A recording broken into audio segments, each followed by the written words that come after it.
Sasa niligusia kidogo wakati naelezea ile mada ya kuhusiana na miaka 2000, nikawa nimeeleza kwamba kwenye yale maandiko ya Wathesalonike inasema, si unajua kizuiacho ni nini? Kanisa, na lizuialo. Tukisoma pale kwenye Wathesalonike wa pili sura ya 3 mstari wa 4 mpaka wa 5, inasema kwenye mstari wa 6 inasema, na sasa lizuialo mwalijua, yule apate kufunuliwa wakati wake. Kufichwa kwa kufunuliwa kwake kupo ndani ya muda. Yaani nikimaanisha kwamba hilo andiko linasema kufunuliwa kwake iko ndani ya muda, imefichwa ndani ya muda, sio hivi kuona kwa macho. Kama ndo maana nilianzia na kisa cha Yesu kwamba yuko kwenye harusi, lakini hakuna anayemtambua kama huyu ni Masihi, ila wazazi wake na ndugu zake wanajua kwamba yule ni Masihi. Ila sasa pia kumbukeni, ana kisa kile ambacho alivyokuwa na miaka 12 akawatoroka wazazi wake, akaenda wapi? Hekaluni. Walivyoanza kumtafuta akawaambia, si mnajua inapaswa niwepo nyumbani mwa baba yangu? Lakini ile ni kodi, kwa sababu 12 ni namba ya Mungu, na ndio maana ilibidi aende pale hekaluni ili kutimiza hilo. Bwana Yesu asifiwe. Sasa mfalme wa serikali moja ya dunia ambaye ndio hasa anakuja kutokea nyakati za mwisho, wakati wa kipindi cha kanisa kinakaribia kuisha, ana wasifu wake unaomtambulisha ili wapendwa wapate kumjua kwamba huyu ndiye. Yaani Biblia imetoa mwongozo ya jinsi ya kumjua na jinsi ya kumtambua. Kwa hiyo kama atatokea mtu yoyote ambaye hanahisiwa, lazima umchuje kwa kupitia maandiko na kumthibitisha, la sivyo hashughuliki naye. Sasa kabla ya kipindi hiki kinachoendelea sasa hivi, kulikuwa kuna viongozi wengi ambao walikuwa wanahisiwa wanaweza kuwa mmojawapo wa huyu mfalme wa serikali moja ya dunia, na mmojawapo ni huyu mfalme wa Uingereza mnayemsikia, huyu Charles. Na jina lake wakati bado hajaingia kuwa mfalme lilikuwa linasoma ile namba, lakini alipokuja kuwa mfalme lile jina lake likabadilika, akatoka kufanya nini? Kutambulika yeye kama ndiye, ingawa bado watu wamemweka kwenye rada, lakini kiuhalisia kwa mujibu wa Biblia sasa hivi ametoka nje ya mfumo. Lakini kuna mara kadhaa pia alihusishwa mwanaye, na mwanaye alihusishwa kutokana mwaka 2017 alisafiri akaenda kule na akaongea na kiongozi wa Palestina na akaongea na waziri mkuu Benjamin Netanyahu, akawaambia kwamba yeye angetamani kuona hilo tatizo la mgogoro unaoendelea pale alipatie suluhisho yeye. Vitu vinavyomtambulisha huyu ni vingi, lakini leo nataka nijikite kwenye vitu vikuu vitatu ambavyo ndo tutaingia na kuchimba kwa undani, ambavyo ndivyo vya muhimu hasa, ambavyo ndivyo tunavyo vielelezo vyake. Hizi taarifa ni taarifa kama nilivyowaambia, leo nafanya uwasilishaji wa taarifa zilizokusanywa na wapendwa wengine ulimwenguni, ndio hizi. Na hawa wapendwa, kuna Wayahudi, kuna wa mataifa ya kawaida, lakini pia kuna Waarabu waliookoka. Kwa sababu isingekuwa hao wote, tusingalijua hizi taarifa. Ni kweli ingeendelea kuwa imefichwa, lakini Mungu ndiye huyo anasema hawezi kufanya jambo lolote bila kuwajulisha watu wake. Na ndo maana Wayahudi wanasema sawa, nyie ambao ndo kanisa, ndo mataifa, ni kweli mna haki ya kusema hampaswi kumjua kwa sababu nyie sio Wayahudi. Na ni kweli sisi sio Wayahudi, hatujui lugha zao, yani hiyo biashara ya kumjua kwetu ni ngumu. Ila sasa wao wana njia za kumjua, ndizo tutakazozipitia leo. Sasa hawa viongozi wote ambao walikuwa wanaisiwa huenda wakawa mfalme wa serikali moja ya dunia, wote hawakukidhi vigezo, lakini akatokea mmoja ambaye anakidhi vigezo na kupitiliza, na kimbembe kinakuja, bado tuko hapa duniani. Kwa hiyo sasa, katika ile jamii ya waaminio wa Kristo ulimwenguni, ndio maana wakaanza kusema sasa kama ni hivi, manake unyakuo ni dakika yoyote. Kwa sababu kabla ya hawa watu kuzaliwa ilikuwa haina jinsi ya kuwajua. Kuna rabai wa New York, nikisema rabai ni wale walimu waliobobea katika imani ya Kiyahudi. Aliwahi kutoa unabii kwa waziri mkuu Benjamin Netanyahu na kumwambia kwamba kipindi hicho Benjamin Netanyahu ni kijana mdogo na ndiye alikuwa ni mwakilishi wa taifa la Israeli kwenye Umoja wa Mataifa. Alimwambia, wewe Netanyahu, katika utawala wako ndio utakuwa unampokea huyu Masihi ambaye sisi tunamwita mpinga Kristo. Kwa hiyo ni katika wakati ambapo huyu Netanyahu ni waziri mkuu, na ndio maana anatoka afu anarudi, anatoka afu anarudi, alafu amekuja kutokea wakati huu. Sasa huo unabii unaonekana kama unataka kutokea, na unabii huo pia unasema kwa mujibu wao kwamba Netanyahu ndiye atamkabidhi funguo huyu Masihi. Na unajua, kwa mfano watu wakiteuliwa kwa wakuu wa mikoa wanavokuja kukabidhiwa ofisi, waga wanapewaga kama yale mafunguo makubwa yale, kama mfano yeye kukabidhiwa lile jiji, au ukiona kama ni mamea la Jerusalem.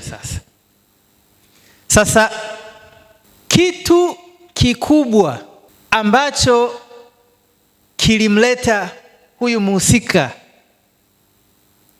ambaye ndo amekuwa mhusika namba moja katika nafasi hiyo, ni yeye moja kwa moja kujihusisha katika kufanya mchakato wa kusuluhisha mgogoro wa amani unaoendelea kati ya Wapalestina na Israeli. Na taifa la Israeli limeingia kwenye huu mgogoro kutokana na hekalu wanalotaka kulijenga. Lakini sasa hawa watu wote ni ndugu. Nchi ya Saudi Arabia ni wana wa Ishmaeli, Israeli ndo Yakobo, nchi ya Jordan ndo wana wa Edom. Ukisikia mfalme Abdullah ni wana wa Edom. Kwa wale ambao mjasoma sana Biblia, wana wa Edom ndo wana wa Esau. Kwa hiyo huyu ni kaka yake na nani? Na Yakobo.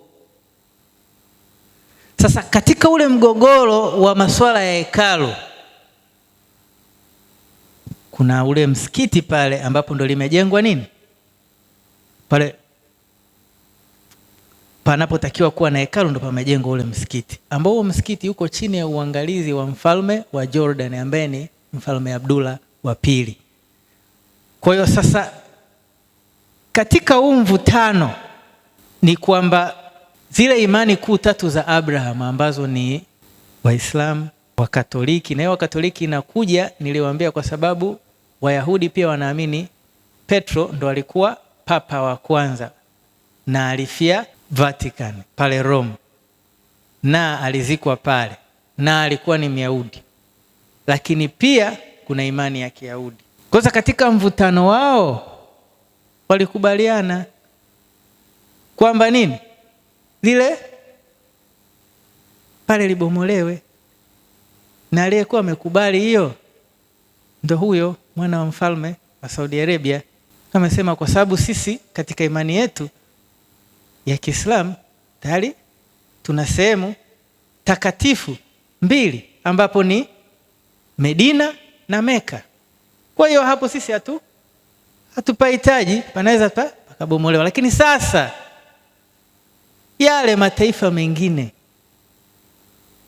kwenye ile imani ya Kiislamu wana hizo imani za Shia na imani ya Sunni. Mataifa ya Sunni ndo hizo Saudi Arabia, Qatar, Umoja wa Falme za Kiarabu, Kuwait, ndio nchi zilizobarikiwa kama Mungu alivyosema wana wa Ishmaeli watabarikiwa. Lakini kuna hawa sasa wa Shiat ambao ndo kuna nchi kama Yemen, Syria, Uturuki, Iran, Iraq, wao hawakubaliana na hicho kitu. Kwa kupitia Hamas wakaanzisha vita pale na kusababisha kukwama kwa ujenzi wa lile hekalu, ambapo sasa ndipo Trump baada ya kurudi madarakani alishauanza huo mchakato. Ndio maana zile zinaitwa Abraham Accords, mapatano ya Abraham, kwamba baada ya Trump kugundua kwamba hawa wote ni ndugu na baba yao ni huyu mmoja alikuwa Abraham, kwa lazima nitafute kuwaunganisha. Sasa katika mchakato huo ndipo hapo na ya Wayahudi wenyewe sasa wakaja kung'amua kwamba huyu mtu ambaye anataka kuingia katika kusuluhisha, huyu mtu si wa kawaida. Kwanza ndiyo kaka mkubwa katika ukoo wa Abraham kwa sababu ndiyo Ishmaeli. Kwa ndiyo maana anasikilizwa. Kwa hiyo sasa alafu ana nguvu ya kifedha. Sasa tukiangalia kwenye Wathesalonike wa kwanza sura ya 5 mstari wa kwanza unasema, lakini ndugu, kwa habari ya nyakati na majira hamna haja niwaandikie. Hii ni baada ya wapendwa wa kipindi kile kutokujua Yesu anarudi lini, au labda amerudi au amekaribia kurudi. Kwa hapa ndo Mtume Paulo anawaandikia, anasema maana ninyi wenyewe mnajua ya kuwa siku ya Bwana inakuja kama vile mwizi ajavyo usiku, wakati wasemapo kunapo amani na salama. Unasikia hiyo? Yaani Mtume Paulo anasema ujio wa Yesu utakuja wakati wanazungumzia kutafuta amani pale. Ndio kitu kinafanya nini? Kinachotangulia. Sasa kinachofuatia anasema wakati wasemapo kuna amani na salama ndipo uharibifu wajiapo kwa ghafla.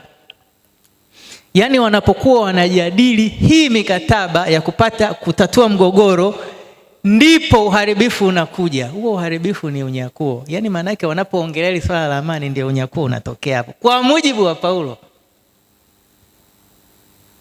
mtume, nimalizia hapo, so Paulo huyo mtume.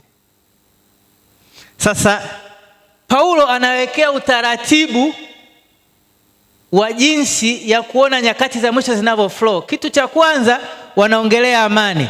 Kitu cha pili unakuja uharibifu wa ghafla. Lakini pia kinachofuatia ndio hiyo unaenda huko kwenye Wathesalonike wa pili ambapo wanasema kwamba huyu mtu anaenda kukaa hekaluni. Ina maana itaambatana na wao kuongelea ujenzi wa hekalu. Paulo huyu anaongelea, anawaambia wapendwa, wanaongelea amani, wanaongelea atakaa ndani ya hekalu. Sasa hivi ndivyo vitu vinavyoendelea sasa hivi kwa mujibu wa haya maandiko. Sasa wakati wake wa kufunuliwa bado, ila anaendelea kufanya kazi, kufanya ule mchakato. Na mtumishi, unaweza ukaniuliza ni kwa nini iko hivi? Kwa sababu tukio la unyakuo ni la kufumba na kufumbua. Yaani Mungu anaweza akaamua mpaka dakika ya mwisho ndo pap. Haihitaji masaa 24, no, ni kitu cha kufumba na kufumbua. Na ndiyo maana sasa wapendwa wako katika hali ya dharura ya kufuatilia nini kinaendelea. Sasa tukienda kwenye Yohana sura ya 5 mstari wa 43, Biblia inasema, mimi nimekuja kwa jina la Baba yangu, wala nyinyi hamnipokei. Mwingine akija kwa jina lake mwenyewe, mtampokea huyo. Akimaanisha kwamba huyu ni mpinga Kristo, ni mfalme wa serikali moja ya dunia. Atakapokuja watakubali kumpokea yeye bila kujua kwamba huyu sio Masihi. Sasa huyu mfalme wa serikali moja ya dunia, kwa mujibu wao wa Wayahudi, ili apate hadhi ya kuitwa Masihi ni lazima awe Myahudi. Sasa hiyo inakujaje? Naomba unichezee video ile ya Dr. Mike Evans. Niwatafsirie hapa wapendwa. Now let me talk to you for a moment about Gulf state leaders. I've met with most of them. I've met with MBZ in the Emirates. I've met with MBS in Saudi Arabia, the Crown Prince. And I can tell you something astonishing. Mnasikia hapo? Huyu ni Myahudi anaitwa Dr. Mike Evans. Na ndio mwenye taasisi inaitwa Friends of Zion. Hapo anaongea kwamba alikutana na huyu mwana wa mfalme wa Saudi Arabia, na kuna vitu alimwambia. Naomba endelea kuicheza. The Crown Prince. And I can tell you something astonishing. These leaders are more pro-Israel than a lot of Jews. When I met with the Crown Prince of Saudi Arabia, I said to him, what do you think of Jews and what do you think of Christians? I like them both. Tell me why. Because my mother was one. Hapo anasema alikuwa anaongea na mwana wa mfalme wa Saudi Arabia. Akasema, unaonaje kuhusu Israeli na Wakristo? Akasema, sina shida nao, nawapenda, haina shida. Lakini pia mama yangu ni Myahudi. Mama yake ni Myahudi huyu. Basi inatosha, unaweza kurudi kwenye ile picha nyingine. Sasa kwa mujibu wa Wayahudi, hapa naomba mnisikilize vizuri. Yesu Kristo, Yusufu hakuwa baba yake wa kibiolojia, ila ule ujauzito ulifanyika kwa nguvu za Roho Mtakatifu. Kwa hiyo Uyahudi wake ulikuja kwa kupitia mama yake. Na ndiyo kwa mujibu sasa wa Wayahudi, huyu mama yake kuwa Myahudi anampa hadhi ile ile kama aliyokuwa nayo Yesu. Anabeba ile hadhi ya kuwa Masihi, kwa sababu Yesu hakuwa na baba wa kibiolojia. zaidi ya Roho Mtakatifu. Kwa huyu sababu mama yake ni Myahudi, kwa hiyo wamempa hadhi ya kuwa kama Myahudi, ambayo sasa Wayahudi wenyewe ndio maana lazima walithibitishe hilo. Sasa huyu anachokisema, hiyo alikuwa anafanya press conference mbele ya wanahabari akiwathibitishia kwamba huyu mama yake ni Myahudi, hivyo kumpa hiyo hadhi ya kuwa nini? Myahudi. Sasa ni kitu gani ambacho kinatupa picha halisi kwamba sasa huyu ana vile vigezo vingine vinavyohitajika? Kigezo kikubwa pale tuliona kwamba yeye yuko katika mchakato wa kuandaa ule mkataba wa mpango wa amani pale Mashariki ya Kati. Naomba urushe ile video ambayo ina Trump na MBS kule. Sasa huo mpango ambao anauandaa ndio sisi we want to be part of the Ibrahim Accord, but we want also to be sure that we secure a clear path of two-state solution. And today we have a healthy discussion with Mr. President that we're going to work on that to be sure that we can prepare the right situation as soon as possible to have that. Sasa unaona hapo, hii ni tarehe 18 Novemba mwaka jana ambapo alikwenda kumtembelea Rais Trump. Anamwambia kwamba anaufanyia kazi nini huo mkataba ili patikate amani kati ya Waisraeli na nini na Wapalestina. Kwa hiyo Trump anafahamu fika kwamba huyu ndio ana uwezo wa kufanya hilo jambo, kwa sababu ndiye mkubwa kwenye ukoo wa wana wa Abraham, ndo Ishmaeli. Kwa hiyo katika ukoo ana haki ya kuzungumzia nini ule mgogoro. Naomba uweke na ile picha nyingine ile ya Trump tena na MBS. Sasa mambo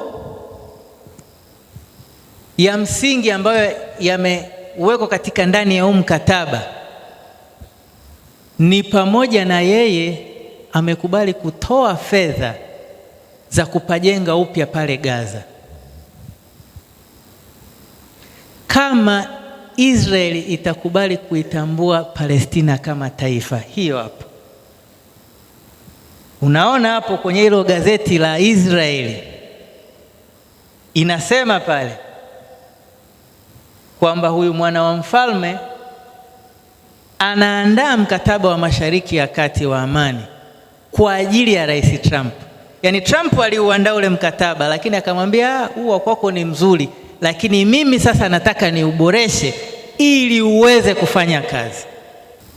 Rudi tu kwenye ile picha ya mwanzo. Sasa hicho ni kigezo kikubwa sana ambacho kibiblia mfalme wa serikali moja ya dunia ni lazima awe anafanya nini? Anashughulikia huo mkataba, ambapo huyu ni kweli amethibitisha hiyo kwamba anaufanyia kazi huo mkataba. Lakini pia kuna ishu ya ile namba yetu. Naomba uniwekee ile namba ya mnyama.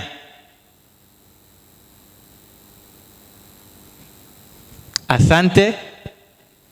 Unaweza kuona sasa pale Biblia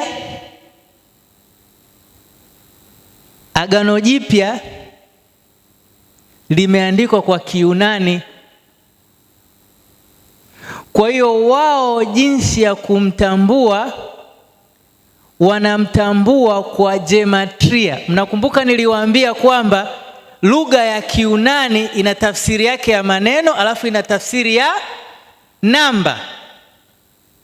Sasa ukilibadilisha hilo jina ukalipeleka kwenye Kiunani, kila herufi ndo inaleta hizo namba hapo unaziona,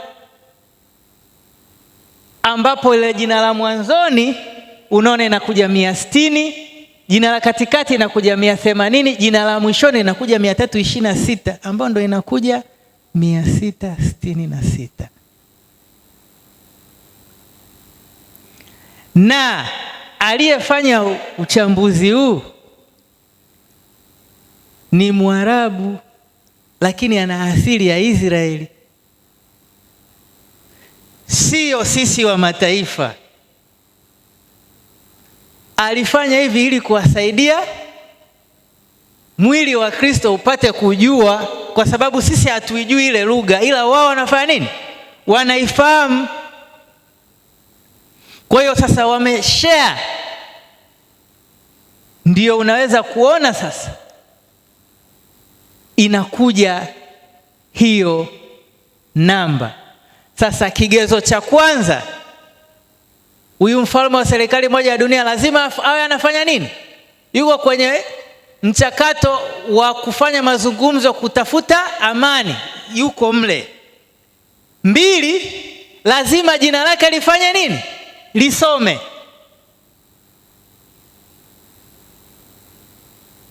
Hivyo ni vigezo vya kinini? Vya kibiblia. Ndivyo vimewapa wao kumtambua, na sio tu kuanza kukisia labda ni yule kwa sababu ni mkatili. Yani kibiblia lazima afanye vile vitu vinavyomthibitisha kwamba huyu anatakiwa avifanye hivi. Lakini kuna andiko hapa ninataka nilichambue. Tukisoma katika Ufunuo sura ya 6 mstari wa 8a. Naomba uniwekee andiko la King James Version.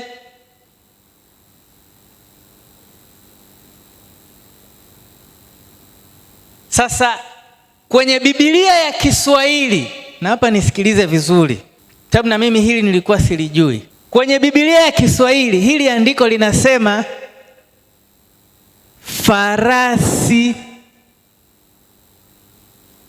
wa kijani kwenye lugha yake halisi, lakini kwenye Kiswahili imesema farasi wa kijivu. Wakati wanatafsiri maandiko kwenye Kiswahili, hilo andiko linasema ni farasi. Ngoja nilisome hapa. Nikaona natazama farasi wa rangi ya kijivu, na yeye aliyempanda jina lake ni Mauti, na kuzimu akafuatana naye. Sasa kwenye Kiswahili inasema kijivu, lakini sasa ukienda kwenye King James Version, Biblia ya Mfalme Yakobo, ambayo ilitafsiriwa kutoka kwenye ile Biblia ya Latin Vulgate, inasema and I look, behold a pale horse, ambayo sasa ukienda pia kwenye Biblia ya Wycliffe ya mwaka 1395, naomba niwekee hilo andiko. Asante. Inasema and lo a pale horse. Sasa hilo neno pale horse sio rangi ya kijivu kwenye tafsiri yake halisi.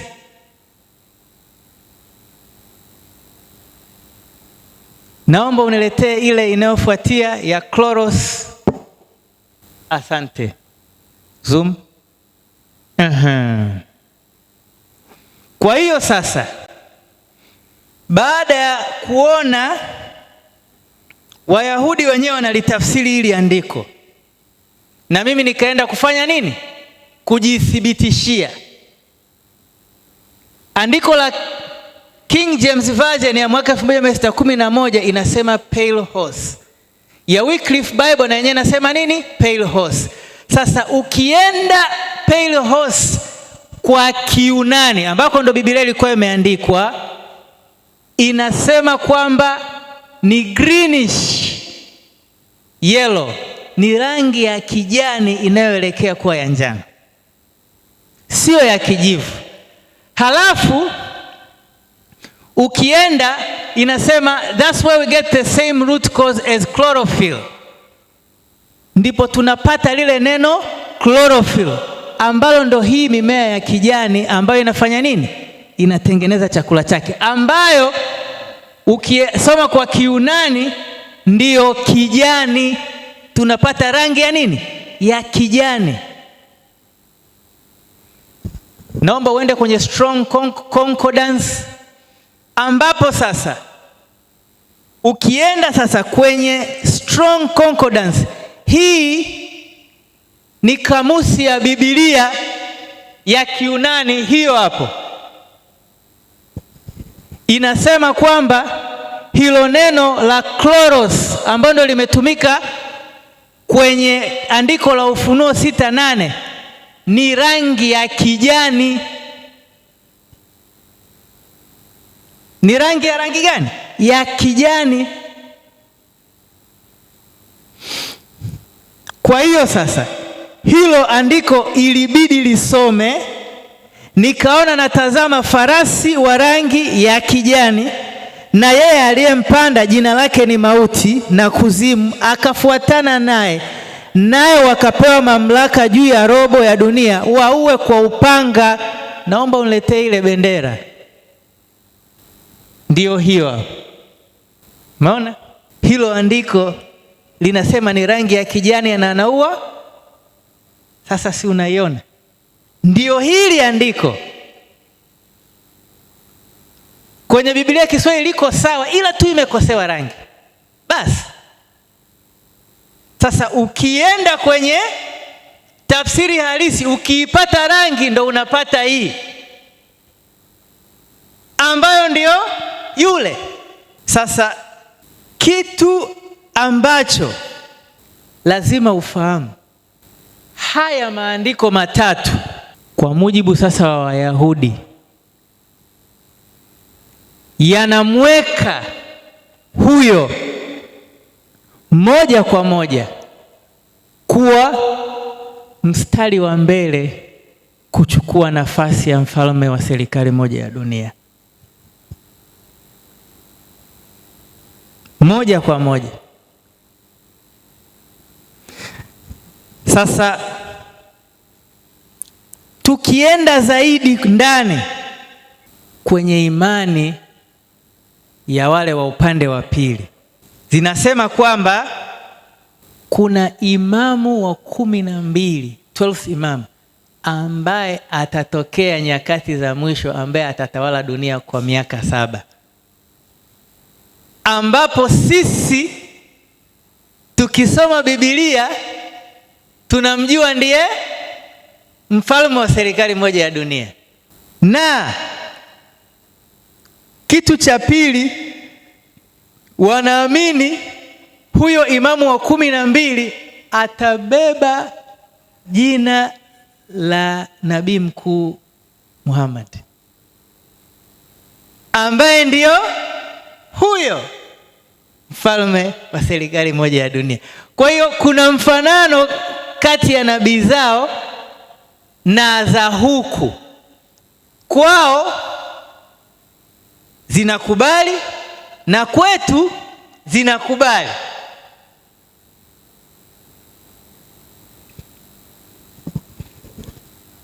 Na wanasema kwamba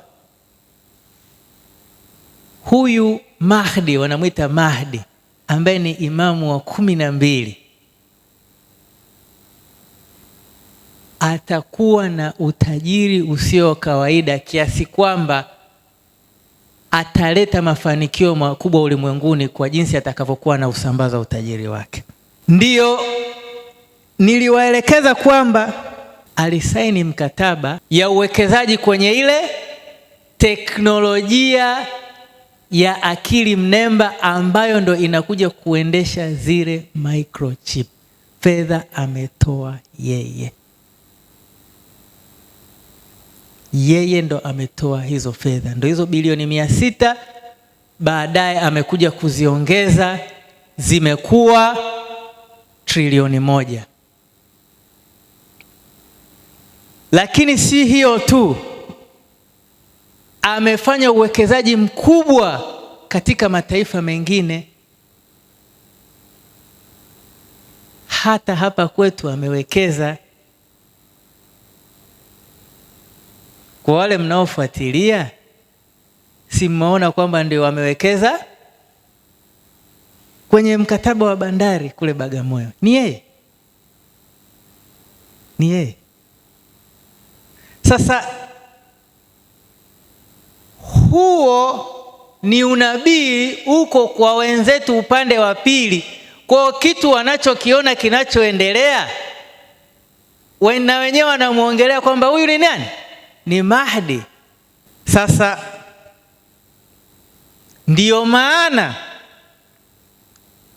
maono yake ya mwaka 2030 mojawapo, wakati alivyokwenda kumtembelea Rais Donald Trump, alimwambia ni kuiona nchi ya Palestina ikiwepo ifikapo mwaka 2030. Naye amekubali kuingiza fedha kuliwezesha jambo hilo. Lakini pia ameiambia Israeli kama itakubali kuitambua taifa la Palestina, basi watawapatia fedha, lakini pia watafungua milango ya kiuchumi ya kiwekezaji kwa taifa la Israeli. Sasa hivi vitu vikuu vitatu ndivyo vinavyompa yeye kuwa mgombea wa kwanza, yani yuko mstari wa mbele kwa 95% kuwa yeye ndo mfalme wa serikali moja ya dunia. Na hiyo ni kwa mujibu wa nini? Wa Biblia. Sasa kitu kinachosubiriwa sasa hivi ni unyakuo. Unyakuo unapotokea ndipo anaanza kuwepo na kufanya kazi wazi wazi. Lakini kwa sasa kila kitu kinafanyika nyuma ya pazia, na ni kwa sababu wakati wake bado haujafika.